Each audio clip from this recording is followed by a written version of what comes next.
சிவராத்திரிக்கு எந்த கோயிலுக்கு போகலாம்னு யோசிச்சுட்டு இருக்கீங்களா? அப்போ இந்த கோயிலுக்கு வாங்க. சிவராத்திரி அன்னைக்கு இந்த கோயில் அவ்வளோ சக்தி வாய்ந்ததாக இருக்கும். சும்மா சொல்லலைங்க, சிவராத்திரிக்கும் இந்த கோயிலுக்கும் வரலாற்று சம்பந்தமே இருக்கு. தவநிதினு ஒரு முனிவர் இங்கே தவம் பண்ணிட்டு இருந்தப்போ ஒரு வேடன் ஒரு மானை வேட்டையாட துரத்திக்கிட்டு வரான். அந்த மான் அந்த முனிவர்கிட்ட போய் தஞ்சம் அடையுது. முனிவரும் அதை பாதுகாக்க எண்ணி அந்த வேடனை துரத்த முயல வேடன் முனிவர் மேல கோபமாகி அவரை அடிக்க போறான். அவர் சிவபெருமான் கிட்ட முறையிட அவர் ஒரு புலி அனுப்புறாரு. அந்த புலி அந்த வேடனை துரத்திக்கிட்டு போகுது. வேடன் அங்கிருந்து தப்பிச்சு இங்கிருந்து ஒரு வில்வ மரத்துல ஏறி உட்கார இரவாகியும் அந்த புலி அங்கிருந்து நகரல. எங்க தன்னையும் அறியாம தூங்கிட்டா கீழே விழுந்தா அந்த புலிக்கு இரையாகிடுவோம்னு பயந்து தூங்காம இருக்கிறதுக்காக வில்வ இலைகளை ஒன்னா பறிச்சு கீழே போட்டிருக்கான் அந்த வேடன்.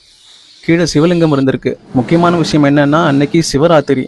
அவன் போட்ட இலை எல்லாமே சிவலிங்கம் மேல விழுந்துகிட்டு இருக்கு. ஆனா மறுநாள் காலையில அவன் புலியால கொல்லப்பட்டு சாகணும் அப்படிங்கிறது தான் விதி. சிவராத்திரி அதுவுமா இரவு முழுவதும் அன்னம் தண்ணி சாப்பிடாம கண் முழிச்சு வில்வ இலைகளை சிவலிங்கம் மேல போட்டுக்கிட்டு இருந்ததுனால வேடனுக்கு ஈசன் மன்னிப்பு கொடுத்து அவனோட மரணத்தை தடுக்கிறாரு. நடந்தது தெரியாம அந்த வேடன் உயிரெடுக்க வந்த யமனையும் நந்தியை விட்டு துரத்த வச்சிருக்காரு சிவன். இங்கிருந்து துரத்தப்பட்ட யமன் திரும்ப வராம இருக்க எதிர்புறமா பார்த்துக்கிட்டு நந்தி அப்படியே உட்காந்துட்டாரு. அதனாலதான் இந்த கோயில்ல இருக்கிற நந்தி சிலை சிவன் சன்னதிக்கு எதிர்புறமா வாசலை பார்த்து உட்கார்ந்துருக்குன்னு சொல்றாங்க. தஞ்சாவூர் மாவட்டம் கும்பகோணம் வட்டம் திருவைகாவூர்ல இருக்க அருள்மிகு வில்வனேஸ்வரர் திருக்கோயிலோட சிறப்பு தான் இது. உங்க நண்பர் தீவிர சிவபக்தரா இருந்தா அவருக்கும் இந்த வீடியோவை ஷேர் பண்ணி விடுங்க.